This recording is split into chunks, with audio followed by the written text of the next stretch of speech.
Ditambah lagi InsureAce ini juga didukung oleh banyak investor. Kalau kalian lihat ada beberapa nama nih yang cukup besar seperti Alameda Research dan Parafi Capital, Defiance Capital.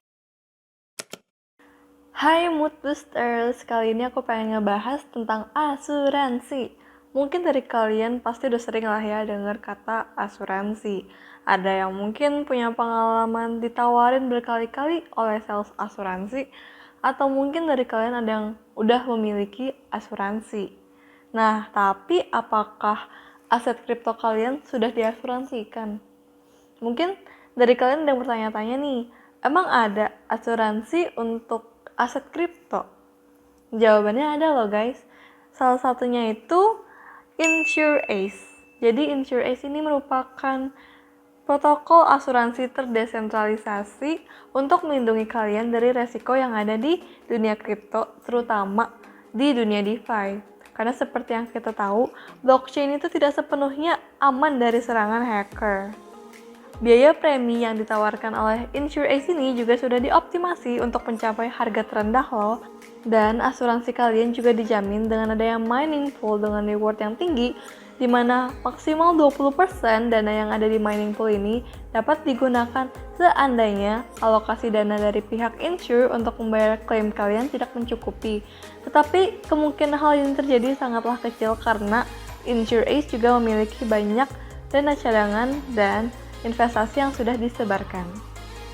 Selain itu, InsureAce juga sudah ada di berbagai blockchain seperti Binance Smart Chain, Ethereum Blockchain, dan baru saja launching di Polygon Blockchain. Mari kita kupas! Jadi, DeFi Insurance yang ditawarkan oleh InsureAce ini berguna untuk melindungi dana yang ada di DeFi protocols dari serangan hack atau ada celahnya bug di smart contract. Kedepannya ini bisa menjadi asuransi untuk wallet atau market volatility atau volatilitas market sampai ke rug pools. Jenis asuransinya itu ada 3. Pertama, smart contract vulnerability yang melindungi dana kalian pada protokol DeFi seandainya protokol tersebut terkena serangan hack. Kemudian ada juga custodian risk, ini lebih ke third party atau pihak ketiga di mana kalian menyimpan dana.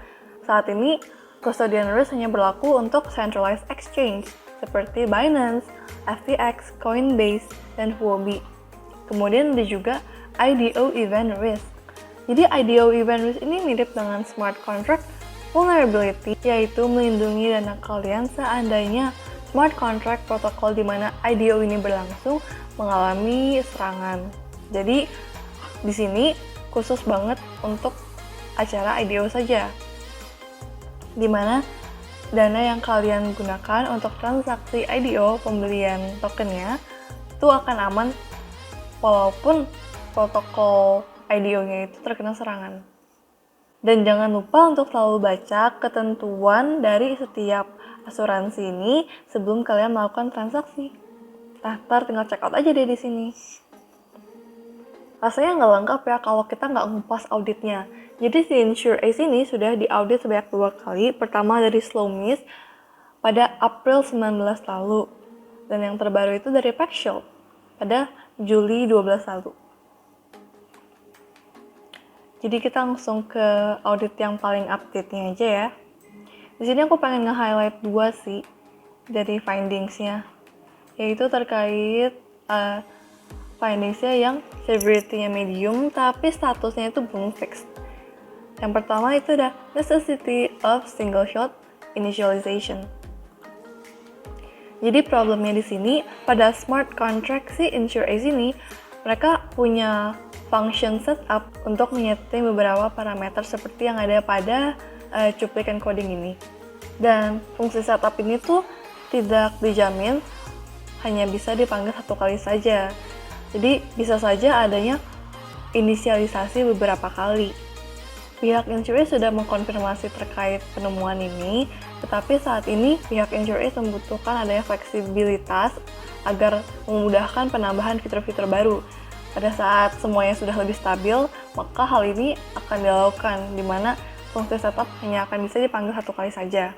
Terus yang kedua itu terkait admin keys. Di sini mirip sih kasusnya sama audit yang pernah aku kupas sebelumnya, yaitu terkait adanya admin yang kekuasaannya itu terlalu besar ya. Kekhawatirannya terletak pada jenis akun untuk owner ini, dimana akunnya itu cuma sekedar EOA account, yaitu externally owned account yang kayak wallet kita biasa. Jadi selama kita punya key untuk akses wallet tersebut, kita bisa sebebasnya melakukan transaksi. Nah, ada juga yang namanya contract wallet ya. Kalau contract wallet itu dia terhubung dengan suatu code, jadi nggak bisa langsung selama punya aksesnya langsung melakukan transaksi, tapi itu harus berdasarkan adanya pemanggilan ke smart contract. Walaupun multi-sig account seperti yang pernah aku sebut sebelumnya bisa membantu meringankan kekhawatiran ini, tapi yang lebih baik adalah dengan menggunakan decentralized autonomous organization.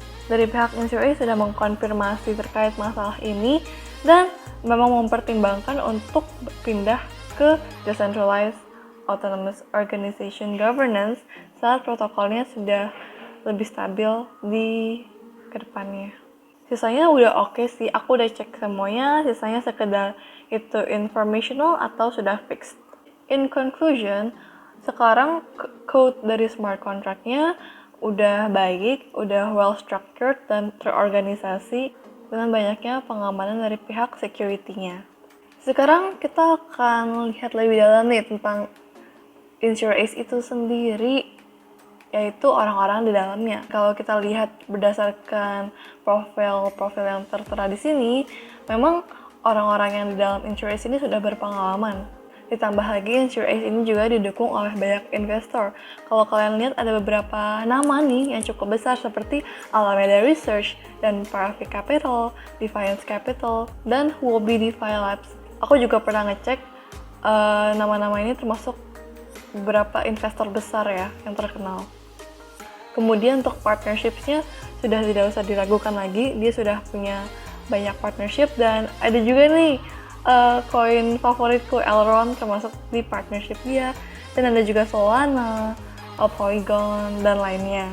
Token Insure ini juga sudah ada di berbagai blockchain seperti yang aku sebutkan pada awal video, yaitu di Etherscan, Basiscan, dan Polygon Scan. Nah, Polygon ini yang baru banget mereka launching ya. Dan sudah ada di Huobi, Uniswap, PancakeSwap, dan SushiSwap untuk di Polygon. Informasi terkait InsureAce ini juga bisa kalian temukan di tentunya CoinGecko, CoinMarketCap, DeFi Lama, DeFi Pulse, dan lain-lainnya.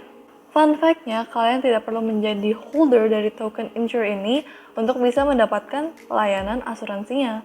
Tetapi kalau kita lihat secara historical, dia bisa naik sekitar 7 kali lipat untuk kembali ke all time high-nya di $14. $14,4 tepatnya. Dan kalau kita bandingkan dengan saingan utamanya InsureAce, dia bisa naik sampai 60 kali ya. Kalau bisa menyaingi Nexus Mutual yang sama-sama menawarkan asuransi.